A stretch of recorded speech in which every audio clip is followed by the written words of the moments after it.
Recuerdo la primera vez que vi El Resplandor. Su prólogo me impresionó profundamente por el aire fatal que transmitía la combinación de las tomas aéreas y la música. La pieza es una reinterpretación del quinto movimiento de la Sinfonía Fantástica de Héctor Berlioz, en la que el compositor describía la realización de un aquelarre y que a su vez es una reinterpretación del Dies Irae que data del siglo XIII. Vemos a la cámara flotar en el aire, como una bruja en su escoba, a través de bosques, lagos y montañas para luego seguir al pequeño automóvil de Jack Torrance. En El Resplandor, la cámara es un ente vivo que sigue a las personas hacia donde van. Los acecha constantemente y lo que nos dice este inicio es que este lugar tiene conciencia, una conciencia con intenciones malignas. Bienvenido a Cine Explicación, el canal en el que te contamos todo lo que siempre quisiste saber sobre cine, pero no te atreviste a preguntar. Pero primero quiero hablarte de Tiburón, pero no la peli de Spielberg, sino de la VPN Surfshark, que siempre recomendamos porque es realmente eficiente a la hora de defendernos de las amenazas que encontramos en Internet. Porque no hay nada más escalofriante que el malware y el robo de identidad, dos de los delitos más comunes a los cuales nos exponemos al navegar. Esta VPN garantiza tu seguridad cifrando toda la información que envías a través de Internet. Protege así todos los datos personales que compartes, como por ejemplo a través de los servicios de mensajería u operaciones bancarias. Y puedes hacer todo esto sin dejar de lado la diversión y disfrutar de los contenidos que no están disponibles en tu país. Así es. Dependiendo del país en el que te encuentres, puede que no tengas acceso a ciertos programas o algunas plataformas completas. Además, podrás contratar estos servicios por un precio más conveniente en otros mercados. Te dejo un enlace en la descripción y el código CINEXVPN para que puedas tener un 85% de descuento y 3 meses gratis al contratar Surfshark. En El Resplandor, la cámara es un ente que acecha a la familia Torrance. Entre las tomas más icónicas en este sentido, vemos a Danny, el hijo de Jack, pasear en su triciclo por el hotel. El Resplandor fue una de las primeras películas que hizo un uso exhaustivo de la técnica del Steadicam, con la que mediante un sistema de contrapesos, el camarógrafo tiene una gran libertad para hacer movimientos complejos en los que no se pierde la estabilidad de la cámara. Cuando la cámara va detrás de Danny, fluye como una serpiente silenciosa que lo sigue a todas partes sin que él se percate. Igualmente son numerosas las escenas en las que Wendy y Jack son seguidos por la cámara. Así que ya sabes, si ves que te sigue una cámara por ahí, tú corre. Kubrick era un maestro a la hora de crear imágenes poderosas. A lo largo de la cinta vemos cómo hace un uso de la cámara en el que no se limita a registrar la acción, sino a participar en ella.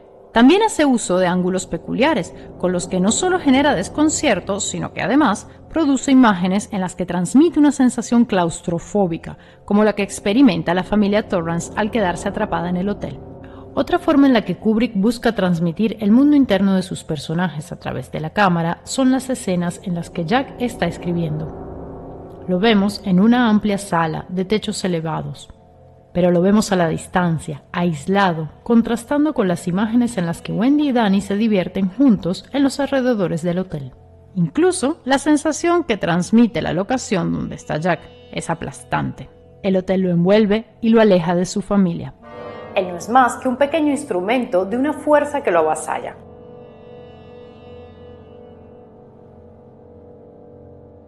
El rojo, por supuesto, es el color predominante que nos recuerda la fatalidad del lugar. Un lugar con una larga historia de muertes y asesinatos, que en la versión literaria está mucho más presente, pero que en la cinta solo se manifiesta a través de la historia de Delbert Grady, el antiguo cuidador del hotel. Igualmente, en la vestimenta de Jack vemos como al inicio viste el color verde, antes del descenso total a la locura, para después usar exclusivamente la chaqueta roja cuando es convencido por Grady de asesinar a su familia.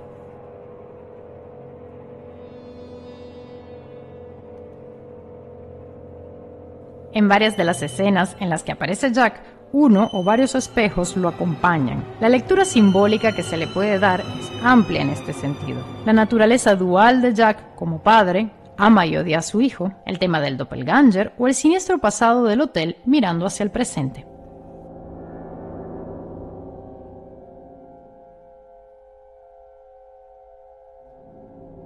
Si nos fijamos en las actuaciones, vemos que durante gran parte del metraje son bastante austeras. salvo Jack, quien ya desde el inicio sugiere con algunos gestos la malicia que yace dentro de él.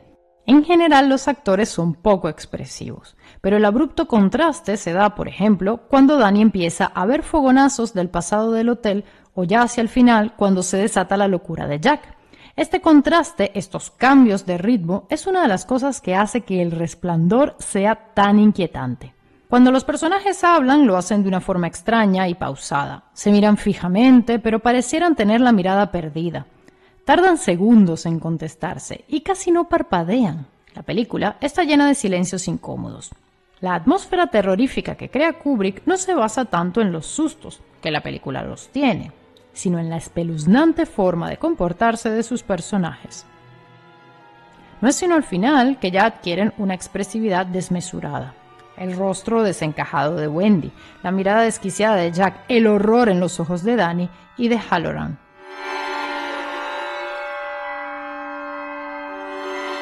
Hasta ese momento, Kubrick ha conducido la cinta a una velocidad estable, con algunos acelerones bruscos, para finalmente pisar el acelerador a fondo directo hacia el precipicio. La sensación termina siendo memorable.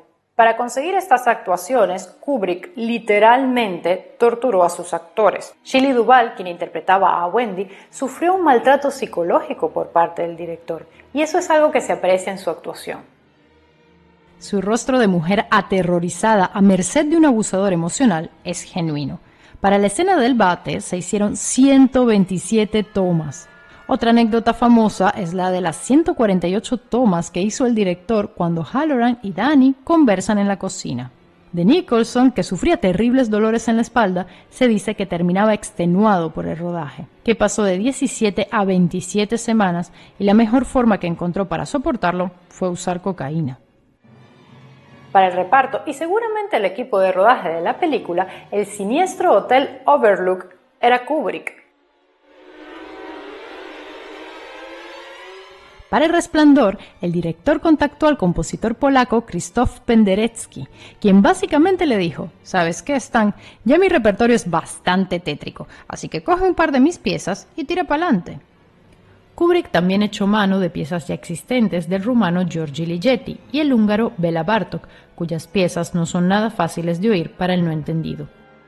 En cuanto a Penderecki, era un compositor experimental de música atonal.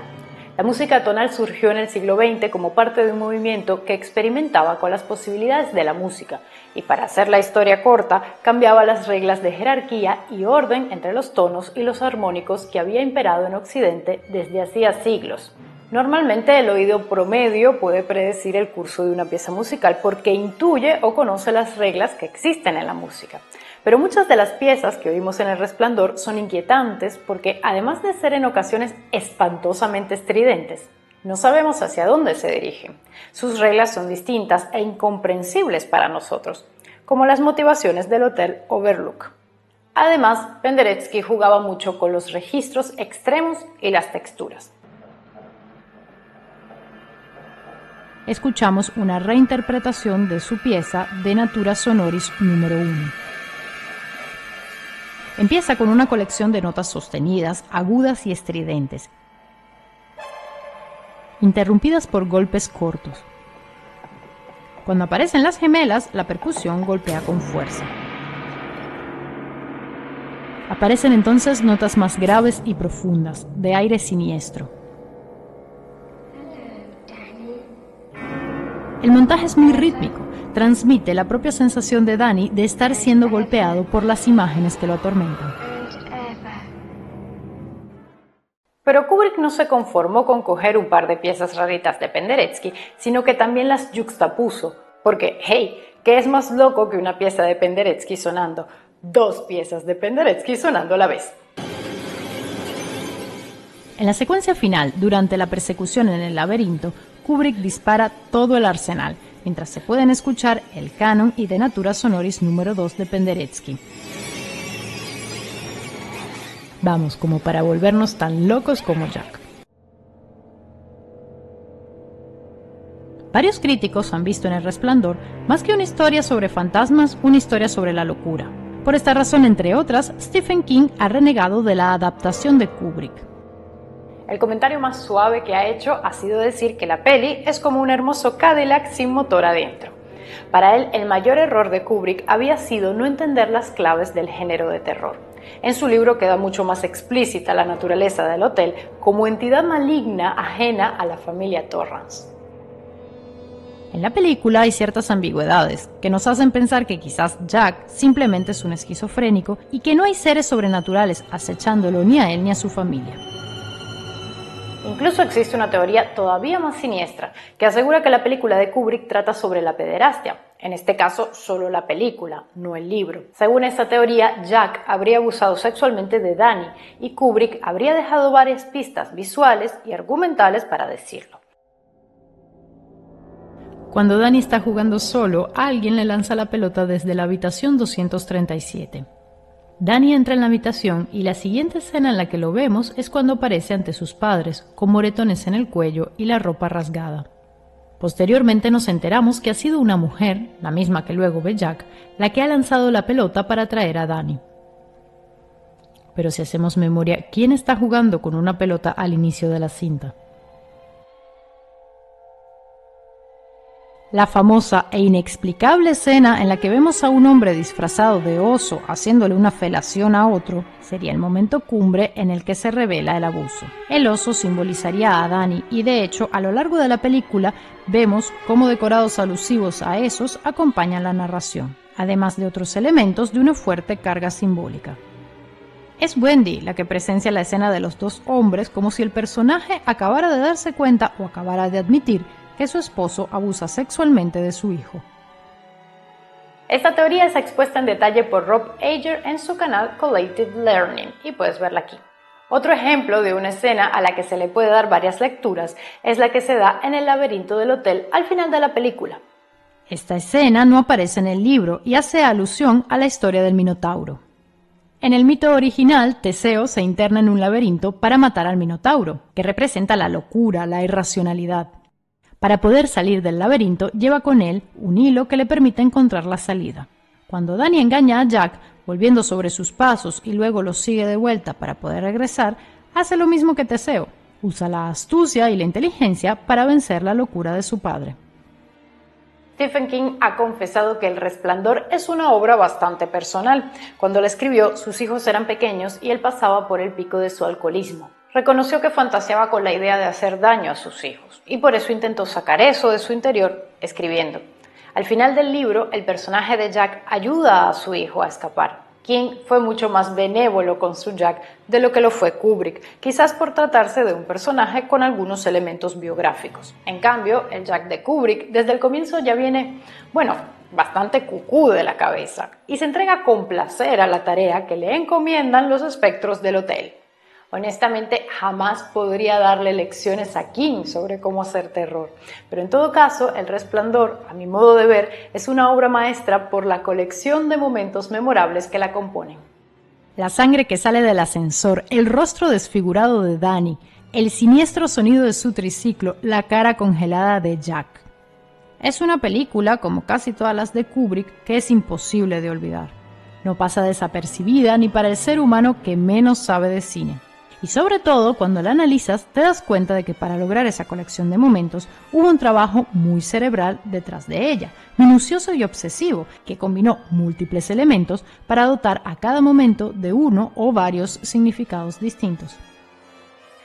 Así que lo siento, Stephen King, pero El Resplandor de Kubrick no solo luce como un Cadillac, sino que su motor ronca como el de un Cadillac, una obra maestra. Si te gustó este video, no te pierdas nuestro análisis sobre el cine de terror latinoamericano.